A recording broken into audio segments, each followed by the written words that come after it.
Monsoon सत्र का आज 5वां और आखिरी दिन है और इसलिए परफेक्ट डे है कि आज हम पूरे 5 दिनों की एनालिसिस करें, एक व्याख्या करें कि बताएं आपको एग्जैक्टली क्या हुआ इस मॉनसून सत्र में, कौन से मुद्दे हुए बड़े खास और कौन से मुद्दों पर ऑपोजिशन हुआ भारी सरकार पर। नमस्कार, जय जौहर। मेरा नाम सुमी केवल पटेल है। मैं आप सभी का स्वागत करती हूं छत्तीसगढ़ राउंडअप में। और आज हमारे साथ एनालिसिस करने के लिए राम अवतार तिवारी जी जुड़ रहे हैं, हमारे रेगुलर सीनियर जर्नलिस्ट, हमारे जो रेगुलर गेस्ट हैं। ये आप सर, बहुत बहुत स्वागत है आपका छत्तीसगढ़ राउंडअप और छत्तीसगढ़ तक पर। ये विधानसभा हमारे पीछे है बिल्कुल, और बहुत ही अच्छा फ्रेम राघवेंद्र पांडे जी को मैं क्रेडिट देना चाहूंगी। बहुत ही अच्छा फ्रेम है क्योंकि विधानसभा की आज हम व्याख्या करेंगे। पूरे 5 दिन जो हुआ उसका एनालिसिस आज हम करेंगे कि हर एक दिन मैंने देखा ऑपोजिशन ने नए मुद्दे लेकर आए। 5 दिन के लिए उन्होंने 5 अहम मुद्दे रखे। कई बार उन्होंने स्थगन भी पेश किया। इनफैक्ट 2 ऐसे ओकेजन हुए जिसमें उन्होंने स्थगन पेश किया और अच्छे से चर्चा कराई चीजों पर जिन पर चर्चा करानी चाहिए थी, और अच्छे अच्छे चीजों पर ध्यान आकर्षण कराते हुए खुद भारतीय जनता पार्टी के ही लोग नजर आए कि भाई भारतीय जनता पार्टी के ही बड़े बड़े सीनियर लीडर्स अपने ही सरकार को आईना दिखाते हुए नजर आए। तो ये एक बहुत ही अहम और बहुत अच्छा मॉनसून सत्र रहा। इसकी प्रोडक्टिविटी पे भी आप आगे बात करेंगे, लेकिन बलौदा बाजार का मुद्दा सर पहले दिन से ही उठ गया था। पहला दिन बलौदा बाजार के नाम चढ़ चुका था और बलौदा बाजार के नाम पर बहुत ज्यादा घेरा गया। मलेरिया डायरिया पे भी चर्चा हुई इनफैक्ट कल, और उसके बाद हमने देखा कि किस तरह लॉ एंड ऑर्डर। तो इस बार सारे मुद्दे जो उठाए गए काफी अहम थे, जनहित वाले मुद्दे थे, डायरेक्टली हम सबको फायदा पहुंचाने वाले मुद्दे थे। आपको ऐसा कौन सा ऐसा मुद्दा लगता है सर जो बहुत अहम था और जिसपे बहुत अच्छी बहस हुई है? छत्तीसगढ़ विधानसभा का मानसून सत्र कई मायनों में सार्थक और अच्छा रहा। इसमें जनता की गाड़ी कमाई का जो उपयोग प्रदेश की सबसे बड़ी पंचायत में होनी चाहिए, जिन उद्देश्यों से मानसून सत्र आहूत किया गया था, उसमें सार्थक रहा। एक तरफ सरकार अपने बिजनेस रूल, अनुपूरक बजट लाया, उससे अपने खर्च, जो नए खर्च करना है सरकार को, उसके संसाधन जुटाए। कुछ विधेयक लाया उन्होंने, जो मंडी विधेयक सहित अन्य विधेयक लाए, उन विधेयक को पारित कराया, संशोधन विधेयक लाया। दूसरी तरफ विपक्ष है। विपक्ष ने जो कानून व्यवस्था का एक बड़ा मुद्दा इस समय छत्तीसगढ़ में है, बड़ी बड़ी घटनाएं होती जा रही है, उस कानून व्यवस्था को लेकर सदन के भीतर और सदन के बाहर दोनों को सरकार को घेरने की कोशिश की। दूसरा, इस समय छत्तीसगढ़ किसान उत्पादित राज्य है। यहाँ पर खाद बीज की उपलब्धता, किसानों से जुड़े मुद्दे उठाए गए और कई मुद्दों पर सरकार ने स्वीकार भी किया कि कमियां हैं। तीसरा जो है गड़बड़ियों का मुद्दा, भ्रष्टाचार का मुद्दे। भ्रष्टाचार के मुद्दे पर इस बार तो विपक्ष के अलावा सत्ता पक्ष ने भी घेरा। सत्ता पक्ष के सारे प्रमुख विधायक, अजय चंद्राकर, धर्म कौशिक, राजेश मुड़त, अमर अग्रवाल, तो सारे विधायकों ने अलग अलग विभागों में अलग अलग तरीके से एक तरह अपनी सरकार को घेरा। लता उसेंडी ने, जो राष्ट्रीय उपाध्यक्ष हैं, उन्होंने उठाया कि किस तरह की गड़बड़ियां हुई है। तो सारी गड़बड़ियों का उठाया और पूछा भी। खुद भाजपा के विधायकों ने, पूर्व मंत्रियों ने पूछा कि हम ये गड़बड़ी की शिकायत कर रहे हैं, इसकी जांच कब तक करोगे? क्योंकि पिछली बार आपने जिन लोगों की जांच की घोषणा की वो 1 दर्जन है, उसकी जांच रिपोर्ट नहीं आई है।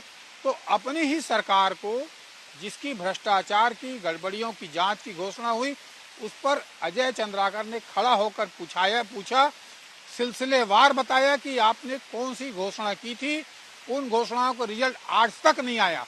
तो एक तरह से जो विधानसभा का जो अर्थ है कि जनता के जुड़े मुद्दे, जनता के आवाज को सही तरीके से उठाकर प्रशासन को चुस्त दुरुस्त करने की कोशिश, क्योंकि कहीं न कहीं ये संदेश जा रहा है कि जिस तरह से प्रशासन में चुस्त दुरुस्त होनी चाहिए वो नहीं है।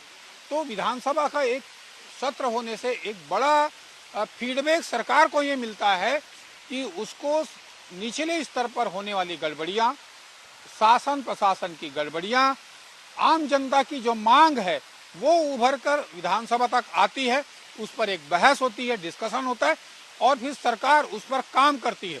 तो सरकार को ये ड्राइविंग गाड़ी में सरकार बैठी है, गाड़ी कैसे चल रही है, उसमें जनता का क्या रुख है, वो एक समझ आ जाता है।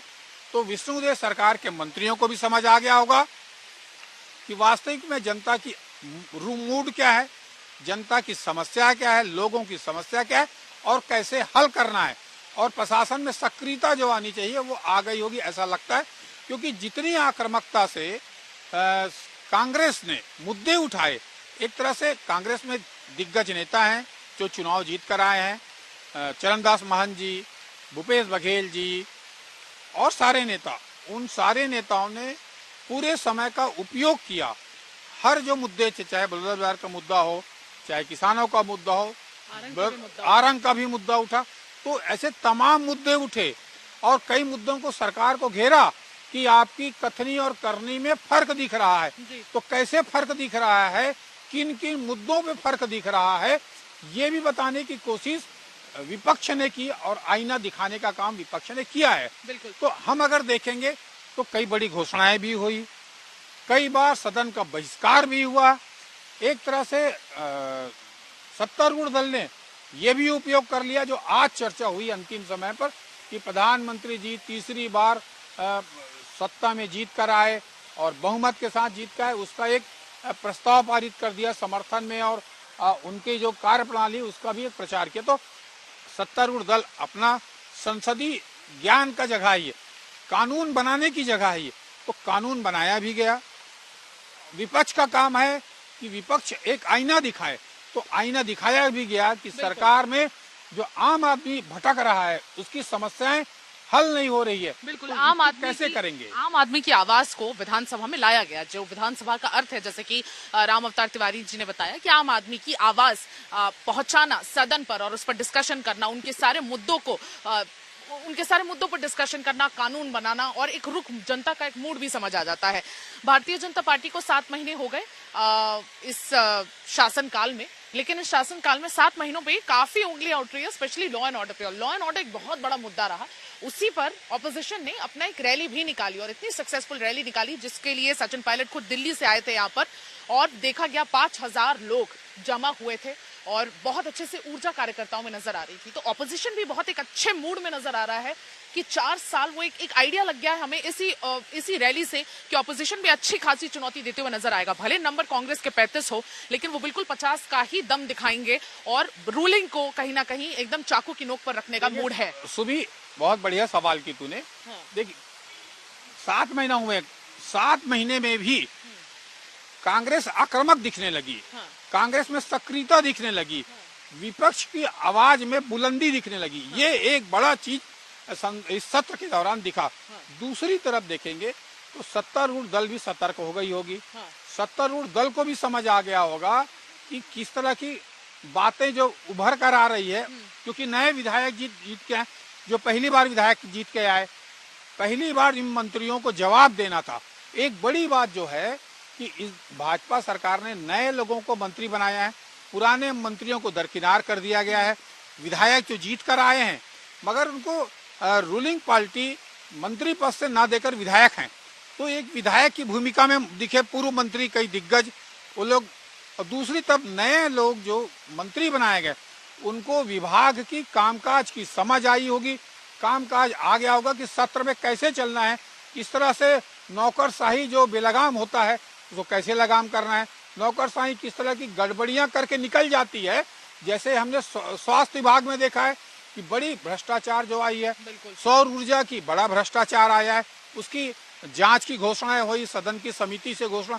तो इस तरह के मुद्दे से जो मंत्री पहली बार आए उनका परफॉर्मेंस दिखा कि कौन मंत्री किस तरह के मुद्दों को कैसे जवाब सदन में दे पा रहा है या सदन में नहीं दे पा रहा है, और सदन में किस आक्रामकता से अपने विभाग को चला रहा है।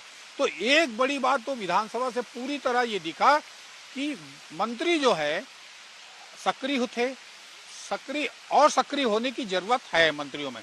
विपक्ष को जो अपेक्षाकृत कमजोर है या विपक्ष एकजुट नहीं है ये माना जा रहा था, वो सदन के भीतर और सदन के बाहर दोनों आक्रामक दिखे। तो आने वाला समय में भाजपा के पास एक बड़ी चुनौती अभी से नजर आने लगी है। 7 महीने की सरकार के बाद ही। बिल्कुल, आपने बहुत खूब कहा। और प्रोडक्टिविटी पे क्या कमेंट करेंगे? ओवरऑल 5 दिन का ये सदन रहा और मॉनसून सत्र था, अनुपूरक बजट भी पास किया गया, लेकिन एक ओवरऑल प्रोडक्टिविटी अगर हम इन 5 दिनों की देखें तो उस पर किस तरह से आप कमेंट करेंगे? आपने पहले ही बोल दिया कि काफी सक्सेसफुल रहा है, लेकिन एक मोटा हिसाब से अगर देखें तो कितनी जांच के आदेश दिए गए हैं और कितने कानून इस बार बनाए गए हैं, अगर इस पर कोई लाइट डाल पाए आप। देखिए, कानून तो दो बनाए हैं शायद। हाँ। और घोषणाएं तो लगभग हर दिन हुई है। हाँ। अलग अलग स्तर में कि आईएएस कमेटी जांच करेगी, विभागीय जांच होंगे, हाँ। सदन की समिति से जांच होगी, तो जांच की घोषणाएं मंत्री करते रहे। उसके कारण ये थे कि ज्यादातर मामले कांग्रेस सरकार के थे, गड़बड़ियों के। हाँ। वो गड़बड़ियां अभी भी चल रही है, मगर हाँ। तो उसके जांच की घोषणाएं हो गई है। हाँ। तो एक तरह से जांच की घोषणाएं हुई, तो इससे क्या होता है, जो विभाग है उसके अंदर डर की माहौल बनता है। जैसे कि जो ट्रांसफार्मर खरीदी हुई थी, ट्रांसफार्मर में आग लग गया था, उनमें जैसी सवाल लगे कुछ लोगों को निलंबित किया गया। तो एक जो विधानसभा में सवाल लगते ही विभाग में एक हड़कंप मच जाता है, विभाग में सक्रियता नजर आ जाती है, और जो लोग गड़बड़ होते हैं उनके ऊपर कार्रवाई होती। तो ये प्रशासन में जो कसावट लाने का जो काम होता है, प्रशासन अगर लुंज पुंज चलती रही तो जिस तरह से सरकार को दौड़ भाग, सक्रियता, चुस्ती दिखनी चाहिए, वो नहीं दिखती। तो ये विधानसभा से वो दिखेगा, इस उम्मीद के साथ इस मानसून सत्र को दिन भर 2 दिन की झड़ी के बीच हमें विदाई दे रहे हैं। विदाई में एक अच्छा संदेश के बीच है कि विपक्ष और पक्ष दोनों अपने कर्तव्य के प्रति निष्ठा दिखा है। अब उसको आगे देखना है कि कितना वो अमली जामा पहनता है। बिल्कुल बिल्कुल, ये एक बहुत ही अच्छा मैसेज आपने दिया कि ऑपोजिशन भी बिल्कुल अपने शुमार पर है, अच्छे से अपोज करने के लिए तैयार है आने वाले 4.5 साल। अब शासन को भी काफी ज्यादा सतर्क होने की जरूरत है। जो गलतियां हुई वो सारी गलतियों को सुधारने का वक्त मिलेगा उन्हें। और अब ये जो उनका एक एक्सक्यूज होता है कि भाई अभी 6 महीने तो हम कांग्रेस की गलतियों को सुधार रहे थे क्योंकि कांग्रेस इससे पहले सत्ता में रही, तो अब अपने कुछ एक्शंस को धरातल पे दिखाने का वक्त आ गया है, क्योंकि कांग्रेस की गलतियों को अब कहीं ना कहीं रेक्टिफाई कर लिया गया होगा, ऐसा मानना है। और विधानसभा में यही चीज प्रूव हुई कि कौन कौन सी कांग्रेस की गलतियां थी और कौन कौन सी ऐसी गलतियां थी तो बीजेपी अपनी तरफ से कर रहा था। तो ये सारी चीजों का एक रेक्टिफिकेशन, सारी चीजों का एक रेट्रोस्पेक्शन, यानी कि एक ऐसा डिस्कशन जिसमें सारी चीजें रिफ्लेक्ट होती हैं, वो एक काफी अच्छे से रहा। तो इसलिए एक पॉजिटिव नोट पे ये विधानसभा अच्छी प्रोडक्टिविटी के साथ आज खत्म हो रहा है और यहीं पे हम अपना एनालिसिस भी खत्म करते हैं। बने रहिए हमारे साथ छत्तीसगढ़ तक पर और छत्तीसगढ़ राउंड अप देखते रहिए। तब तक मुझे सुमी केवल पटेल और मेरे वीडियो जर्नलिस्ट राघवेंद्र पांडे को विदा दीजिए। नमस्कार, जय जोहार।